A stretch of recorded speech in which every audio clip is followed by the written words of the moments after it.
तो इसके अंदर किसके बारे में पढ़ेंगे? मेजरमेंट के बारे में और इंस्ट्रूमेंट्स के बारे में। अब जो इंस्ट्रूमेंट है उनको कैसे यूज़ करते हैं, कैसे उनसे मेजरमेंट यूज़ करते हैं, तो कैसे मेजरमेंट किया जाता है, उन सब चीज़ों के बारे में हमें पढ़ना है।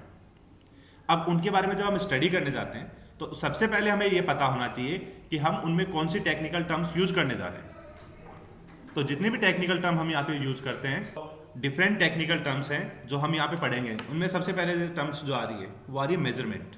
हम बार बार जैसे हम बात कर रहे हैं, हमारा सब्जेक्ट का नाम भी है मेजरमेंट एंड मेट्रोलॉजी, तो हमें ये पता होना चाहिए कि एक्चुअली मेजरमेंट है क्या। तो हम मेजरमेंट को अगर डिफाइन करते हैं तो वो क्या रहेगा? मेजरमेंट इज द एक्ट और the result of a quantitative comparison between a predetermined standard and an unknown magnitude। तो अगर हम इस चीज को एलोबरेट करते हैं, एक्सप्लेन करेंगे, तो हम क्या समझ रहे हैं कि हमारा एक प्री डिफाइंड या प्री डिटरमाइंड स्टैंडर्ड था। जैसे कल मैंने आपको एग्जांपल बताया था कि एक स्केल अगर हम लेते हैं तो स्केल के ऊपर हमारा जो मेजरमेंट बना हुआ होता है, एक डिस्टेंस होती है 1 सेंटीमीटर की, वो प्री डिफाइंड स्टैंडर्ड है। तो उसी स्टैंडर्ड को हम वहाँ पे लेते हैं। वो डिफरेंट आपके जो स्पेस हैं गिवन है, अलग अलग 1-1 सेंटीमीटर के स्पेस के ऊपर, वहाँ पे आपके डिफरेंट सेंटीमीटर्स बने हुए हैं स्केल पे, 1 सेंटीमीटर, 2 सेंटीमीटर, 3 सेंटीमीटर। अब उनको यूज करके हम एक अननोन मैग्नीट्यूड, कोई भी एक स्ट्रेट लाइन है जिसका मैग्नीट्यूड हमें नहीं पता कि उसकी लेंथ कितनी है, अब उस लेंथ को हमें मेजर करना है। अब उस लेंथ को अगर हमें मेजर करना है तो हमारे पास ये ऑप्शन होना चाहिए कि हम उसको लेंथ को किस तरह से मेजर कर सकते हैं। अब सपोज आपकी ये एक लाइन है ये स्ट्रेट लाइन। अब हमें इसको मेजर करना है कि इसकी लेंथ कितनी रहेगी। अब इसकी लेंथ को मेजर करने के लिए हमारे पास क्या रहेगा? हम एक स्केल यूज करते हैं और उस स्केल के ऊपर आपके प्री डिटरमाइंड स्टैंडर्ड्स जो हैं उनके अकॉर्डिंग मार्किंग होती है। उन मार्किंग में यहाँ पे डिवाइड होता है आपके अलग अलग पार्ट्स में कि आपका ये 1 सेंटीमीटर का पार्ट है, ये 2 सेंटीमीटर का, यहाँ 3, यहाँ 4 और यहाँ पे ये 5। तो इस तरह से आपके 5 अलग अलग पार्ट्स या 6 जितने भी आप एक एक्स्ट्रा पार्ट इसमें हो सकते हैं। तो यहाँ पे आपने क्या किया? एक क्वांटिटिव कंपैरिजन, एक क्वांटिटी में कि कितना यहाँ पे ये जो लाइन है वो इस स्टैंडर्ड के इक्विवेलेंट हो रही है।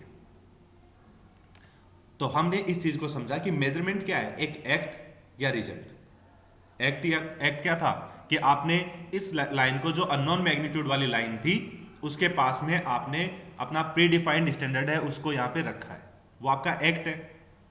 या आप क्या कह सकते हैं? और द रिजल्ट, या रिजल्ट क्या मिला? इसको जब आपने कंपेयर किया दोनों को तो आपको यहाँ पे देखने को मिला कि जो अननोन मैग्नीट्यूड वाली लाइन थी वो हमारे प्री डिफाइंड स्टैंडर्ड के 5 पार्ट के इक्वल है। तो हम उसे कह सकते हैं कि वो 5 सेंटीमीटर की लाइन है। तो ये हमारा रिजल्ट था इसका। तो इसलिए अगर हम डिफाइन करेंगे कि what is the measurement, then we can define measurement is the act और the result of a quantitative comparison between a predetermined standard and unknown magnitude. तो आपका कंपैरिजन किसके बीच में हो गया? आपके स्टैंडर्ड के और अननोन मैग्नीट्यूड के। तो इन दोनों चीजों को हमें यहाँ पे समझना है। तो ये हमारी मेजरमेंट की डेफिनेशन हो गई। देन नेक्स्ट डेफिनेशन आती है आपकी रेंज। रेंज क्या है? It represents the highest possible value that can be measured by an instrument. तो दैट मीन्स आपके किसी भी इंस्ट्रूमेंट की मैक्सिमम कैपेबिलिटी कि कितना वो मेजर कर सकता है, वो उसकी क्या कहलाती है? रेंज कहलाती है। इसी स्केल का ही एग्जांपल हम लेते हैं। अब ये जो आपके पास स्केल बनी हुई है, इसमें आपने देखा कि यहाँ पे 5, 6 और 7, टोटल इसमें 7 ही पार्ट है। तो अगर 7 पार्ट है तो इससे आप कितना मेजर कर सकते हो? मैक्सिमम 7 सेंटीमीटर की लेंथ को ही मेजर कर सकते हो। तो वो इसकी क्या हो गई? रेंज हो गई। तो जिस तरह से हम ये देख रहे हैं कि आपका इंस्ट्रूमेंट है तो उसकी रेंज भी हमें पता होना चाहिए। मेजरमेंट के बारे में अगर हम जान रहे हैं तो हमें उसकी रेंज का भी पता रहेगा, तभी हम उसे यूज कर सकते हैं। अगर आपकी जो लाइन हम यूज कर रहे हैं जो अननोन मैग्नीट्यूड है, अगर उसकी लेंथ इससे ज्यादा है तो हम इससे डायरेक्टली मेजर नहीं कर सकते।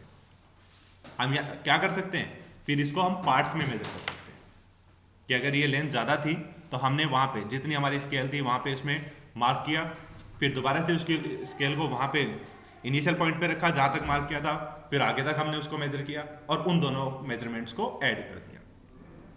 तो इस तरह से डिफरेंट हमारे क्या रहेंगे? मेजरमेंट के मेथड्स रहेंगे। तो हमें उसके लिए पहले पता होना चाहिए कि मेजरमेंट क्या है, then we have to understand about the range of instrument, तो हमें रेंज के बारे में भी पता होना चाहिए।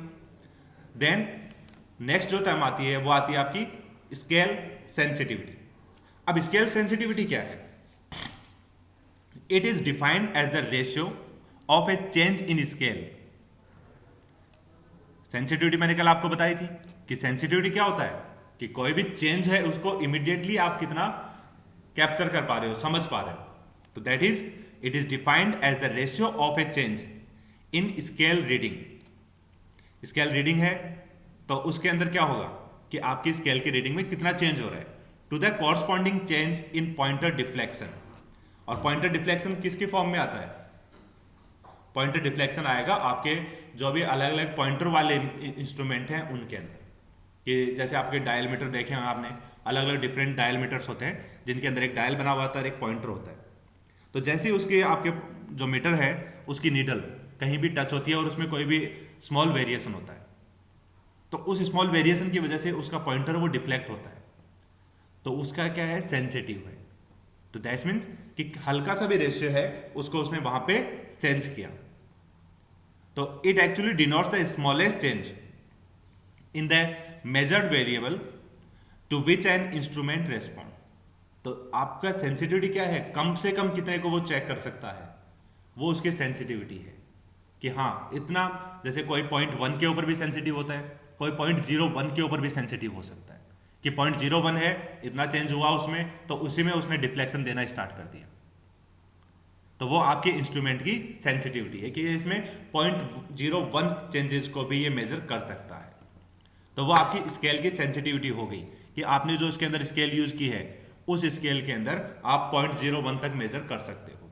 कोई भी उसमें चेंज है, 0.01 का डिफरेंस भी है, उसे भी आप मेजर कर सकते हैं। सपोज हम थिकनेस के लिए यूज कर रहे हैं, कोई भी एक इंस्ट्रूमेंट है जिसमें हमारा पॉइंटर लगा हुआ है, उस पॉइंटर के नीचे हम अगर कोई भी हमारा ऑब्जेक्ट रखते हैं जिसकी थिकनेस है वो आपकी प्री डिफाइंड है, आपने देखा वहां पे, बट उसके अंदर जब आपने वहां पे मेजर किया तो आपको पता चला कि नहीं, इसके अंदर जो एरर आ रहा है वो आपका 0.01 का है।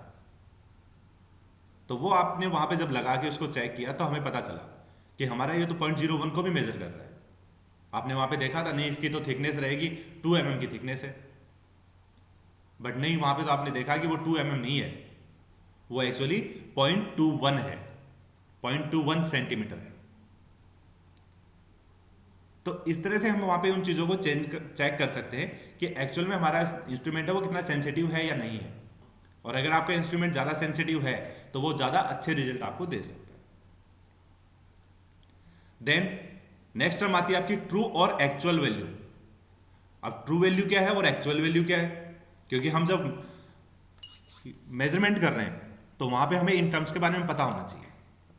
तो it is the actual magnitude of a signal input to a measuring system which can only be approached and never valuated. तो दैट मीन्स आपकी ट्रू और एक्चुअल वैल्यू क्या आएगी कि जो आपने मेजर किया है, जो आपको इनपुट मिला था, उस इनपुट की वजह से आपको एक्चुअल में जो रिजल्ट मिला है, जो आपका आउटपुट मिला है, वो आपको क्या रहेगा उसका एक्चुअल या ट्रू वैल्यू। कि आपने जैसे स्केल से मेजर किया था, आपने स्केल से मेजर करने के लिए आपने क्या यूज किया? एक प्री डिटरमाइंड स्टैंडर्ड जो पहले से फिक्स था, आपने उसको देखा था कि वो स्टैंडर्ड आपका हमेशा से यूनिवर्सली अडॉप्टेड है, उसी स्टैंडर्ड को आपने वहां पे लिया था, यूज किया था, उसी स्टैंडर्ड के अकॉर्डिंग आपने उसे मेजर किया, तो आपको जो वैल्यू मिली वो आपकी क्या मिलेगी? ट्रू एंड एक्चुअल वैल्यू, जो कि आपकी चेंज नहीं हो सकती। तो वो वैल्यू आपकी कहलाती है ट्रू और एक्चुअल वैल्यू। Then accuracy. अब हम अगर एक्यूरेसी की बात करते हैं तो एक्यूरेसी क्या होता है कि हमारे जो भी रिजल्ट मिल रहे हैं वो रिजल्ट हमारे कितने सही हैं, तो वो रिजल्ट हमारे एक्यूरेसी के ऊपर डिपेंड करता है कि हम अगर मेजर कर रहे हैं तो वो हमें एक्चुअल हमारे जो स्टैंडर्ड है उसके अकॉर्डिंग ही रिजल्ट मिल रहे हैं या नहीं मिल रहे, तो उसे हम डिफाइन करेंगे। तो it is defined as the closeness with which the reading approaches an accepted standard value और ट्रू वैल्यू। तो दैट मीन्स कई बार होता है हमारी एक्यूरेसी गलत कैसे हो सकती है? हमारे पास जो स्टैंडर्ड है वो प्री डिफाइंड है, बट फिर भी तो वो किससे हो सकती है? वो ह्यूमन एरर्स भी हो सकते हैं, वो डिफरेंट एरर्स की वजह से आपकी एक्यूरेसी है उसके ऊपर इफेक्ट आ सकता है। सबसे सिंपल एरर ह्यूमन एरर होता है कि हम मेजर कर रहे हैं तो पर्सन टू पर्सन में क्या होता है, मेजर करने का मेथड अलग हो सकता है। हम स्केल से लाइन को मेजर कर रहे हैं, उसमें भी क्या करते हैं, कुछ लोग फर्स्ट पॉइंट से स्टार्ट करते हैं, कुछ लोग उसके आगे का जो स्पेस होता है वहां से भी स्टार्ट कर सकते हैं। तो अब हमें यह देखना है कि आप कहां से मेजर कर रहे हो, आपका जो प्रीडिफाइंड स्टैंडर्ड है उसमें आपने कहां से चेंजेस किए, और उन्हीं चेंजेस की वजह से आपका जो ट्रू वैल्यू जो आपको मिली थी, आपने फाइनल वैल्यू जो दी थी, वो एक्चुअल रीडिंग के अप्रोक्स है या नहीं है। एक्चुअल रीडिंग क्या आनी चाहिए, हमने जो लाइन मेजर की थी वहां पे ड्रॉ की थी वो आपके लिए अननोन थी, बट जिसने ड्रॉ की है उसको उसके एक्चुअल वैल्यू पता है, उसने डिफाइन किया था कि ये 5 सेंटीमीटर की लाइन है, वो मैंने ड्रॉ की है यहाँ पे। अब आपको वहां पे उससे मेजर करना था अपने इंस्ट्रूमेंट के थ्रू, और उसके बाद आपको उसके रिजल्ट देखने थे कि हाँ ये रियल में 5 सेंटीमीटर है या नहीं है। तो वो हो सकता है कि आप किसी को वो 4.9 मिले, किसी को वो 5.1 मिले। तो वो अगर एरर आता है तो that means you are not accurate in your measuring process. तो वहां पे आपको इन चीजों के बारे में देखना है कि आपका जो रीडिंग है वो आपकी रीडिंग आपके एक्चुअल और ट्रू वैल्यू के नियर अबाउट होनी चाहिए।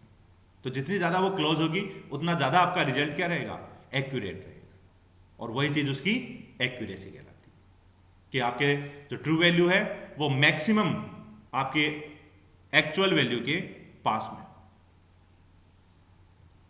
Then precision.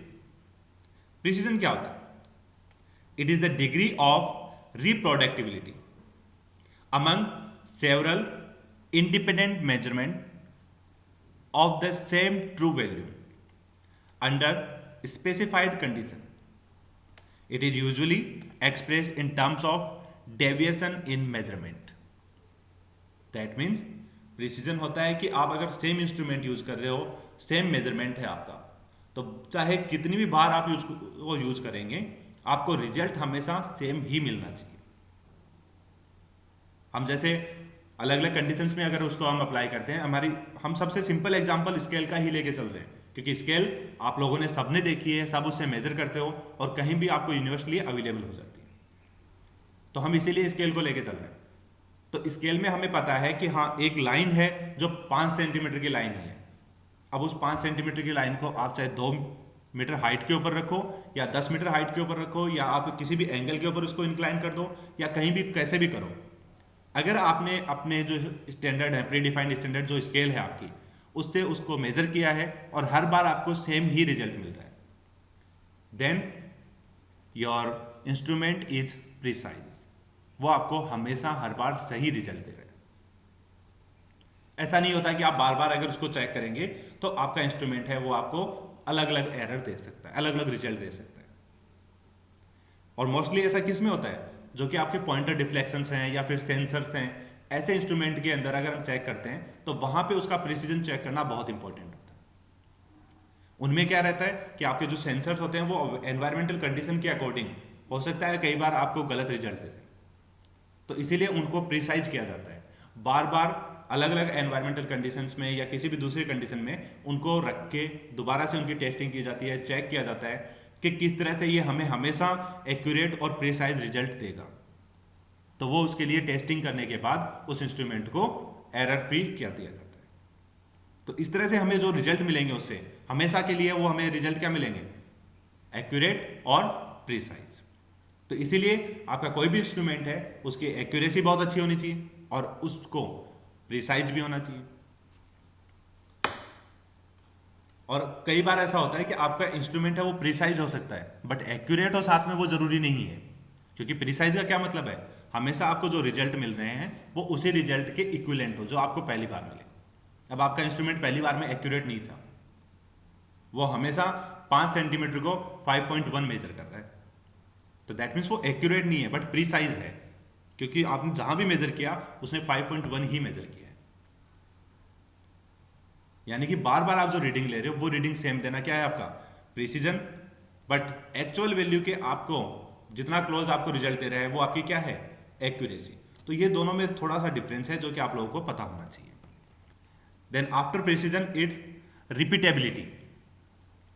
Repeatability that means it is defined as the closeness of agreement among the number of consecutive measurement of the output for the same value of input under the same operating conditions.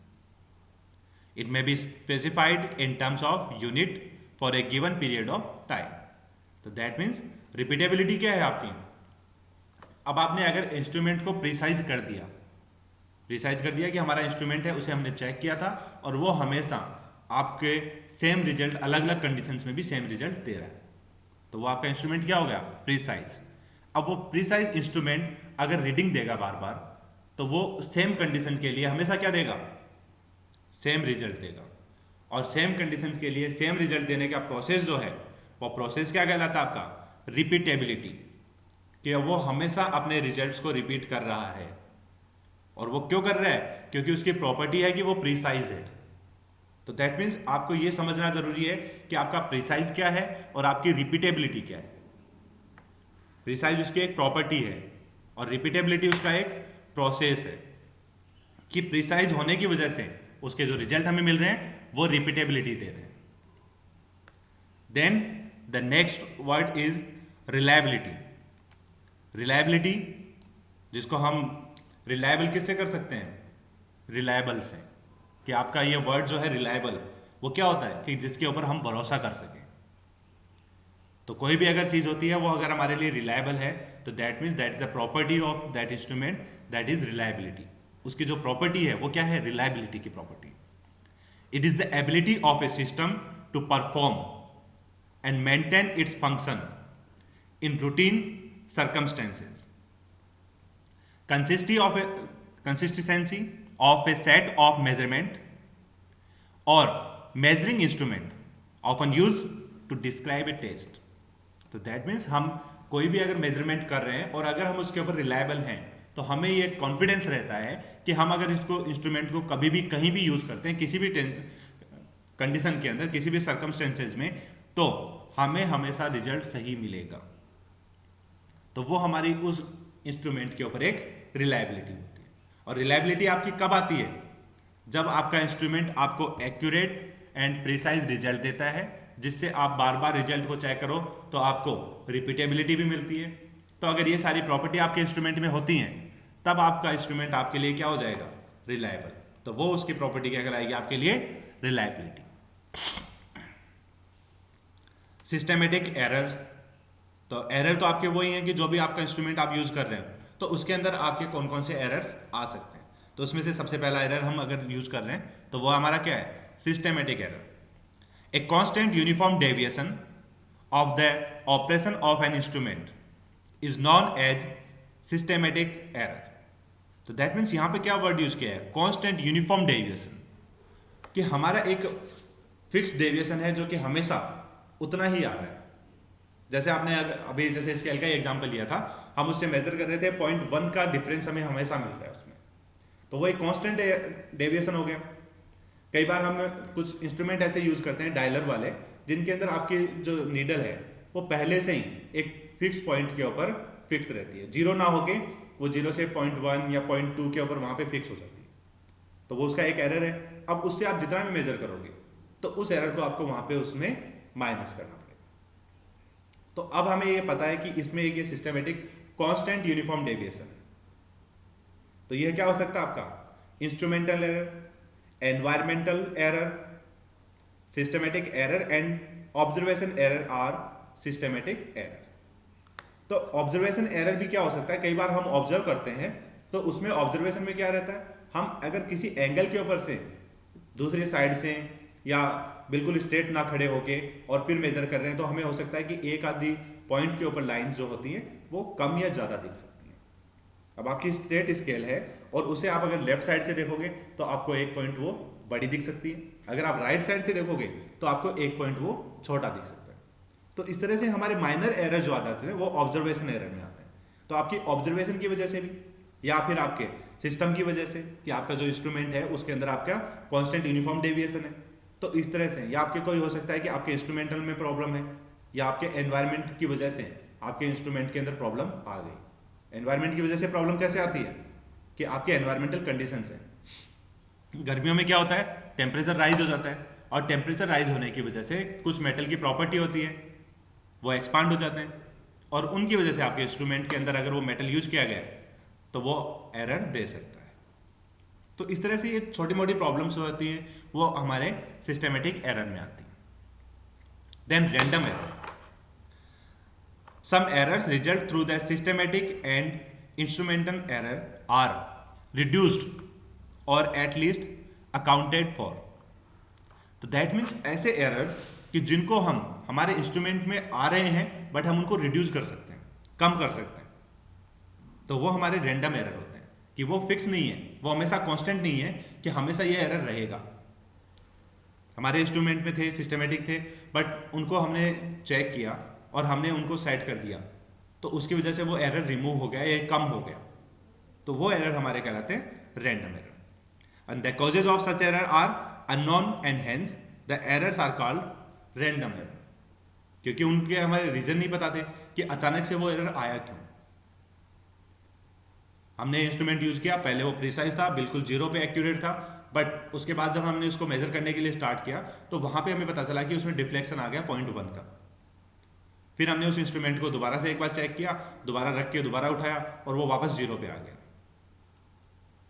तो normally ये errors ऐसे कई बार होते हैं जिनकी वजह से हमें पता नहीं रहता कि इसका रीजन क्या था आने का, बट हमने उसको दोबारा चेक किया इंस्ट्रूमेंट को और वो एरर हमारा रिड्यूस हो गया, तो वो एरर आपके रैंडम एरर्स में आ जाते हैं।